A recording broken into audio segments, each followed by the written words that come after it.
Alright everybody, welcome back to Square One Speed Channel. We got another install video coming today. Today we're working on controls. First thing we got to get rid of is these handlebars. The bars I have, the stock ones, they're already bent. It's kind of my fault. And I'm just waiting for them to break. So we're going to toss on a brand new set of Renthal. I go with Renthal just because I like the way it feels. That's really it. I trust the fat bar. I put it on the Supermoto, so I'm going to try it again on the Honda and see how it goes. But attached to the end of it, we're going to add some new handguards. And that was about as close as I can get to Honda Red, but I think those will work. Biggest reason I need these on there is because riding around where I do, I've got a lot of cactus and ocotillo and other things that I just don't want to bash my hands against. So these are going to be essential. On the end of the bars, we're going to stick on a couple pillow grips. Pro Taper pillow grips. I swear by these just because every time I grab one, feels like my hand is glued to the handlebars. So I love these pillow grips. They're comfortable, sticky, and I've never had one come off on me yet. So love these. And the last thing we're gonna do is, this came from Chico Racing, or Chico, I don't want to butcher it, I'm sorry Rick. But a new dashboard. So we got rid of that plastic stuff that Honda put on there with the indicator lights and everything, but Chico Racing makes little dashboards. They're just steel plates that they powder coat, and all it does is clamp underneath your stock bars, or if you have anti-vibe bars, I think they make one for that too. They just have a different size hole underneath there. But your key switch and your indicator lights go up here, and all it does is slim everything down and get it off your bars and get it out of the way so you can still keep a bar pad on there. So he actually made a previous version of these that he has revised, and now this goes underneath the top of your steering stem, and it seems to be a much better fit than the one before, as opposed to the one that used to be able to slide around a little bit. So good on you, Rick. Sorry if I butchered your name, but this is going on today, and I'm looking forward to it. So without any further ado, let's get to it.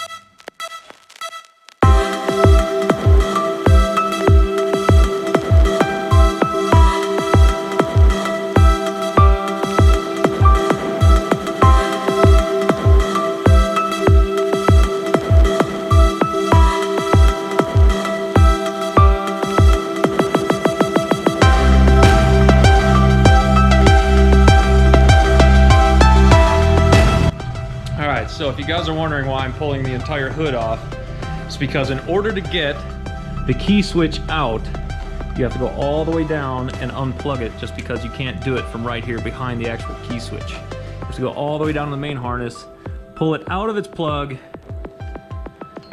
feed it all the way through to get it through the dashboard. Now I have the old style dashboard from Chico Racing. Again, Rick, I'm sorry if I'm butchering your name, but it is what it is. So I had to yank all that out just to get the key switch out.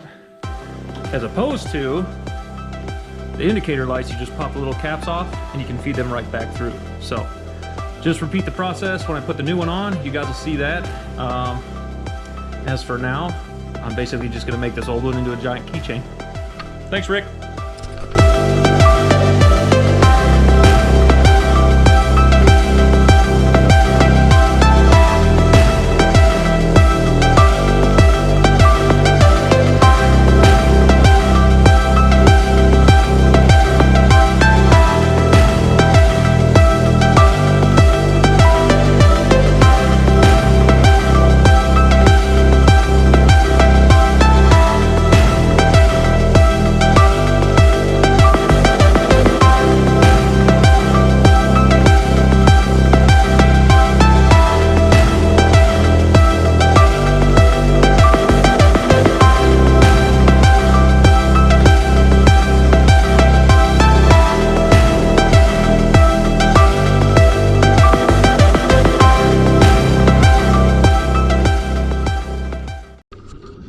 Alright guys, so something else I just found out. These Turner bar clamps, because they're made for 1 1/8" oversized bars, they basically just clamp in where the top clamps on the stock bars went. Let me show you.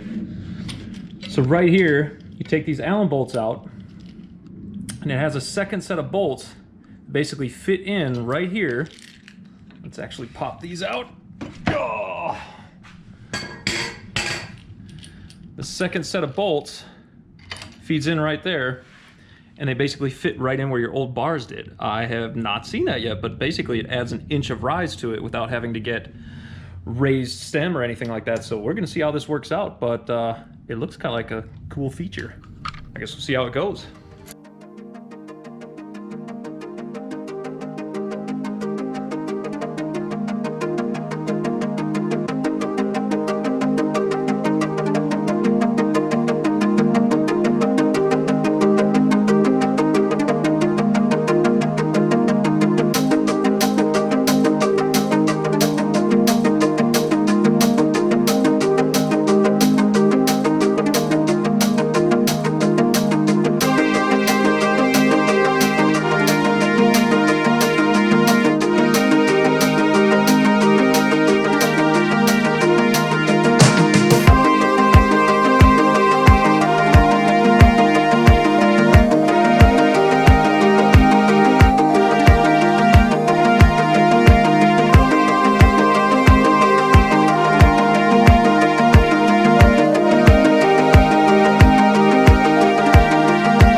So for those of you guys who haven't done this a whole lot, best way I found to put bars on after you've got them on and in the clamps, actually just sit down, just like you're riding it, get them where you want, and then go ahead and tighten down the bolts right in the center on the clamps, and then get all your levers on and everything, and your starter, all that stuff, get it on there, and then get it just snug enough to where it will hold whenever you put it in position. Then get everything where you want it. Adjust the levers down, up, wherever you want them, and then go ahead and tighten those bolts down when you have them right where you want them. And this seems to be the best spot.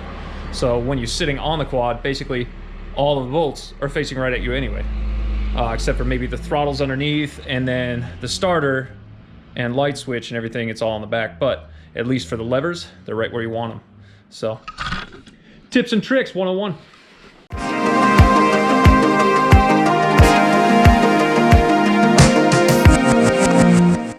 All right, another trick. When you guys are putting grips on your bars, the easiest thing I found, since I have to cut a hole in the end of the grips anyway to get the handguards on, I go ahead and use that. It's a little air chuck. Let's see if I can do this here. Just get a little gap right there. Get it up on top of the bar. Throw a little air in. And it gets the grip on a heck of a lot easier. Creates a little bit of an air gap so you can actually push the grip right on. It works a heck of a lot easier. That is, if you can at least get it in there. I don't know if you guys can feed it from this side. It's kind of a pain in the butt because you got all this rubber here, but it works for me.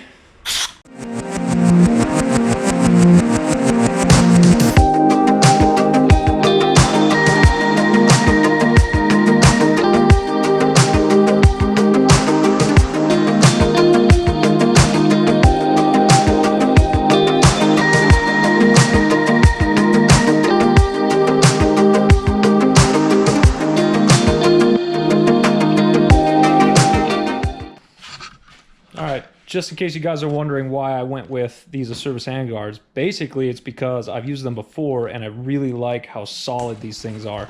So they've got a metal bar, just a steel bar that runs all the way through this thing, and it's like the handguard is molded to it. Now if you want to replace them, you got to replace the whole piece. I get that, it's not really interchangeable, but I really like how solid they are, and they've got all these little protective pieces that cover your brake reservoir and your clutch lever and everything, your perch over there. One thing I am running into, because I didn't go with the ATV handguards, is that with this brake reservoir, you start to run into the banjo bolt right here. So I worked around it by putting the adjusting the levers down kind of where I wanted them anyway. Maybe a little bit farther down than I wanted, but it seems to fit. So we're gonna roll with it and see how it goes.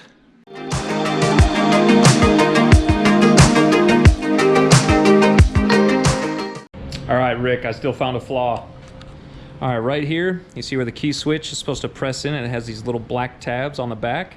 Basically, the plate is just thick enough that those tabs won't snap in, so you end up just popping right out. So what I'm gonna have to do is hone down the back of the plate here so it's thick enough for those tabs to actually grab. Something to think about.